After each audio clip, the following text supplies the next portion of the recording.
आप क्या सोचते हैं हेमंत सोरेन कानून बना देंगे आप लिए? आपकी जानकारी के लिए बता दें, हाल फिलहाल उनकी एक बहन का शादी हुआ है, टाटा ने 80 लाख खर्चा किया है। क्या लगता है आपके लिए कानून बना देंगे?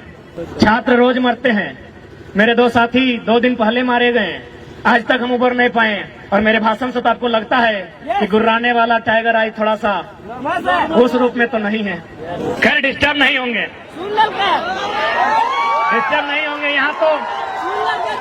यहाँ तो माननीय कोर्रा थाना के प्रभारी फोन किए थे, सिंदरी में 12 थाना का पुलिस खड़ी थी। सिंदरी गए थे आंदोलन करने के लिए, वहाँ के एसडीपीओ 12 थाना की पुलिस और 150 जवानों के साथ खड़ी थी। हमने एक ही लाइन कहा, हमारे हक अधिकार को हमने सामने रख दिया जाए, हम उप तक नहीं कहेंगे, लेकिन यदि हमारे हक अधिकार के बीच कोई टकराएगा, वो टकराने वाला कोई क्यों न हो, हम वही राड़ माटी के राड़ लोग हैं जिन्होंने अंग्रेज को पेट में 1 नंबर करवा दिया। मार दीजिएगा, सच बोलते हैं, ईमानदारी से बोल रहे, डर नहीं लगता है, मरने से डर नहीं लगता, हम ईमानदारी से बोल रहे हैं, हमको बीमार होने से डर लगता है। बीमार हो जाएंगे तो आंदोलन रुक जाएगा। यदि आपकी रांची की विधानसभा में नीतियां नहीं बनेंगी तो सादे कागज में लिख के ले लीजिए, हम लोग 2024 में झुमरा की पहाड़ में सरकार बनाएंगे। तो बहाते हुए बोलते हैं कि लोग हमको मूर्ख मंत्री बोलता है, तो हम लोग प्रेस कॉन्फ्रेंस में बोले कि भाई उन्हें मूर्ख मंत्री क्यों ना बोला जाए, वही उत्तर दे। क्या लगता है छात्रों, आपके लिए कानून बना देंगे? क्या आप साइरस मिस्त्री हैं? आप साइरस मिस्त्री हैं क्या? साइरस मिस्त्री का नाम जानते हैं? सीएमडी, टाटा के पूर्व सीएमडी थे। पहले उनकी मौत के लिए हम नमन करते हैं, श्रद्धांजलि देते हैं। जब उनकी मौत हुई तो सरकार ने देखा कि कैसे मौत हुई, बोला पीछे बैठा था, सीट बेल्ट नहीं बांधा था, पीछे बैठा था, सीट बेल्ट नहीं बांधा था। अगला दिन कानून बन गया कि आगे छोड़िए, अब पीछे भी सीट बेल्ट बांधना होगा। क्यों? क्योंकि मरने वाला साइरस मिस्त्री था। छात्र रोज मरते हैं, मेरे 2 साथी 2 दिन पहले मारे गए, आज तक हम उबर नहीं पाए। और मेरे भाषण से तो आपको लगता है कि गुर्राने वाला टाइगर आई थोड़ा सा उस रूप में तो नहीं है।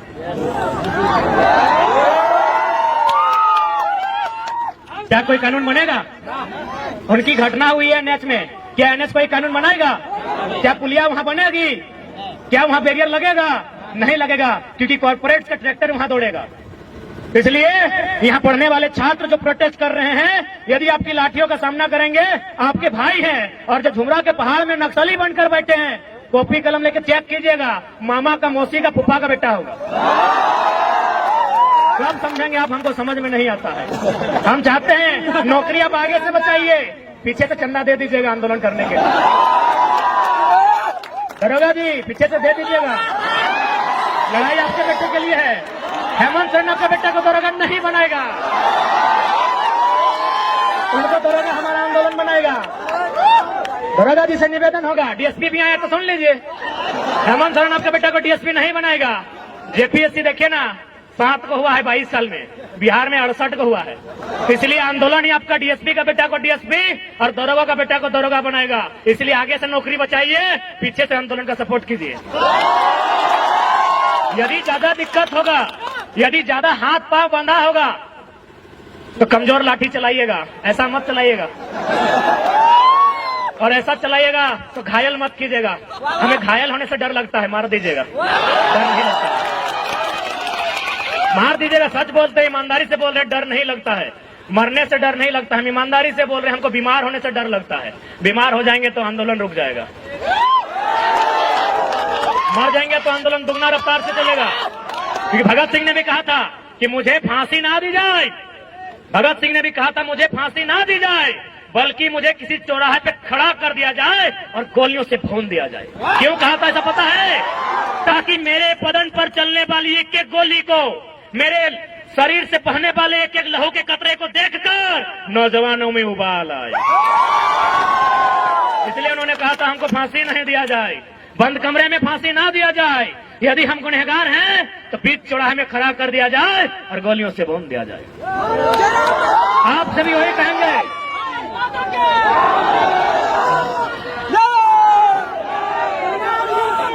इसलिए आपसे भी निवेदन करेंगे, आप ड्यूटी कीजिए, आपकी ड्यूटी का सम्मान करते हैं, हम लोग आंदोलन करते हैं, हमारे आंदोलन का भी कोऑपरेट कीजिए।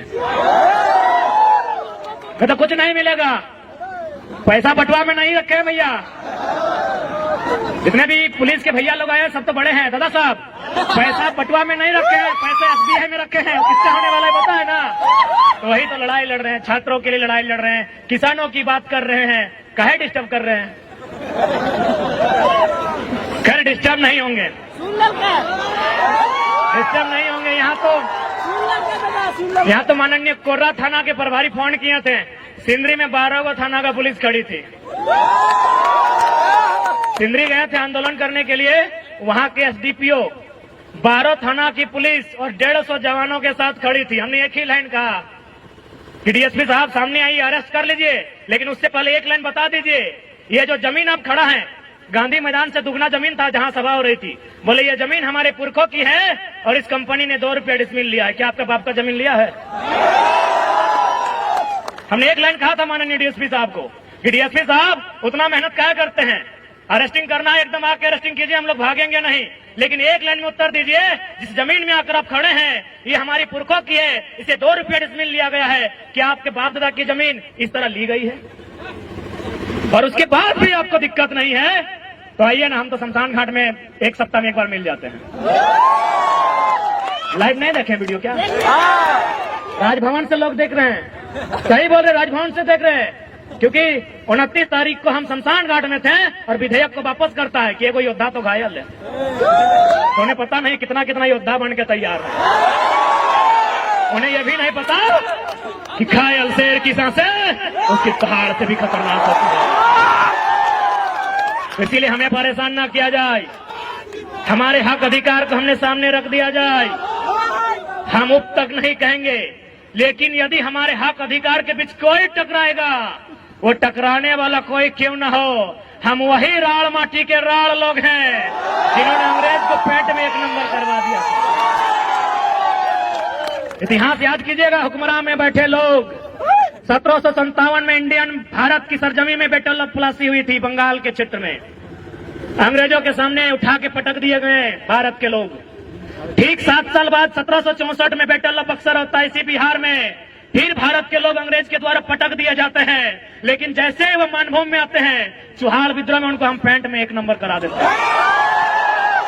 हम वही झारखंड के लोग हैं, हमारे अस्तित्व से नहीं टकराइएगा, हमें हमारा इतिहास मत याद दिलाइएगा। हम भी चाहते हैं वसुधैव कुटुंबकम, हम भी चाहते हैं जियो और जीने दो का सिद्धांत, हम भी चाहते हैं नदी नालों में, पर्वत पहाड़ों में, झील झरनों में प्रेम के गीत गाएं युवा, नौकरियां करें, अपना घर बसाए। हम नहीं चाहते इनके हाथों में हथियार हो, हम नहीं चाहते हैं ये विद्रोही बने, हम नहीं चाहते हैं ये बागी बने, लेकिन यदि ऐसा कुछ हुआ तो अगली सरकार झुमरा के पहाड़ में बनेगी। और बस इमेजिन कीजिए, बस कल्पना कीजिए कि यदि सरकार झुमरा के पहाड़ में पड़ गई तो रूह कांप उठेगी, रूह कांप उठेगी, सपने में यमराज आएंगे। पहले ही कहा देते हैं हमें परेशान ना कीजिए। हमने किसी का क्या बिगाड़ा है? हमने अपने जीवन का 5 साल, 10 साल, 15 साल इन लॉजों में दिया है। अरे भाइयों की तो छोड़िए, हमारी बहनें, हमारे गांव की लड़कियां, वे भी अपने भाइयों के कंधे से कंधा मिलाकर अपने गांव की पगडंडियों को छोड़कर आई है बाप का सहारा बनने के लिए।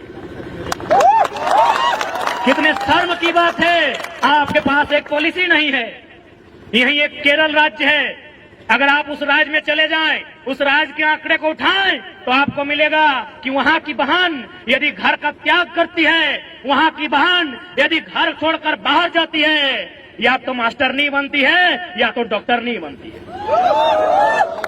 लेकिन हमारे झारखंड में भाइयों की तो छोड़िए, बहनों की बात करते हैं, लड़कियों की, बालिकाओं की बात करते हैं, यदि वो घर छोड़ के जाती हैं दिल्ली में नौकरानी बनती है। ये हम नहीं कह रहे हैं, ये आंकड़े कह रहे हैं। 7500 की 75,000 हम कंफर्म नहीं हो पा रहे हैं क्योंकि थोड़ा मेंटल डिस्टर्ब है। अगर 7500 है तो मान के देखिए, हमारी 7500 बहनें दिल्ली में दाई का काम कर रही है। अभी उस राज्य में जहां कहीं कोयला, जहां कहीं सोना, जहां कहीं अभ्रक, कहीं यूरेनियम, कहीं तांबा, कहीं लोहा, उस राज्य में हमारी बहनें दिल्ली में नौकरानी का काम करती है। कितना शर्म की बात है राज्य सरकार के लिए, कितनी शर्म की बात है इन आईएएस के लिए, जिनको आईएएस नहीं गधा बोला जाए। आपके लिए पॉलिसी आपके पास एक पॉलिसी नहीं है। और भी तो राज्य हैं। नागपुर में एक आईएएस अधिकारी रहते हैं झारखंड के। और ऐसा मत सोचिए कि हम लोग बच्चा है। हाँ, बच्चा है, छोटा बच्चा जान समझ के ना टकराना रे।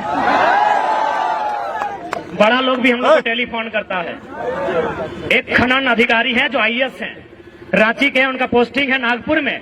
उन्होंने हमें टेलीग्राम में एगो लेटर भेजा, उसमें शायद एनसीएल या कोई कंपनी है उड़ीसा में और तमिलनाडु में, वो माइनिंग का काम करती है। और माइनिंग सरदार तब लोग समझते हैं पॉलिटेक्निक के स्टूडेंट्स, पॉलिटेक्निक वाले माइनिंग सरदार बनते हैं ना। तो हम लोग तो पीएचडी के, हम लोग टेक्निक में गए नहीं, इसीलिए बताइएगा।